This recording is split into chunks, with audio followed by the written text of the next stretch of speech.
अॼु खां 70 साल अॻु हिंदुस्तान जो विरहाङो थियो।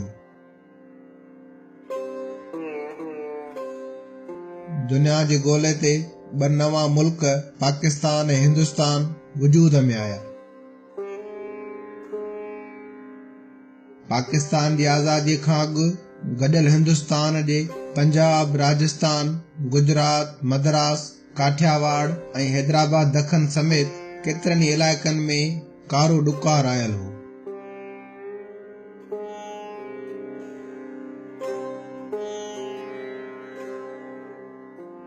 उन वक़्त सिंध उन्हनि इलाइक़नि में मुतासिर लखे माण्हुनि ऐं जानवरनि लाइ कणिक, चांवर ऐं बुह इमदाद तौर रवानो कयो।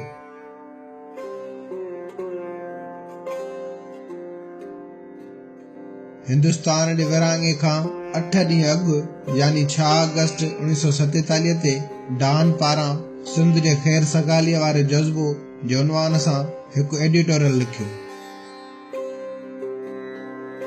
डॉन पंहिंजे एडिटोरियल सिंध जेस्चर में सिंध जे अहिड़े जज़्बे जी तारीफ़ कई हुई।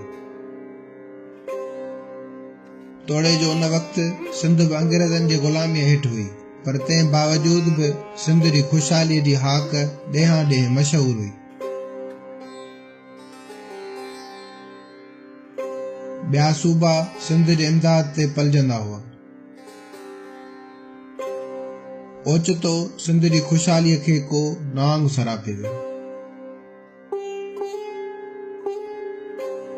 जेका सिंध पाकिस्तान जे आज़ादीअ खां 8 ॾींहं अॻु ॿियनि सूबनि खे इमदाद फराहम करे रही हुई, अॼु उहा सिंध ख़ुदि वफ़ाक़ जे इमदाद जी मुंतज़िर आहे। अॼु आज़ादीअ जे 70 सालनि बाद छा असां सिंधी उहो सवाल करण जो हक़ रखूं था त असांजी ख़ुशहाल मादरे वतन जी बर्बादीअ जो ज़िम्मेवार केरु आहे?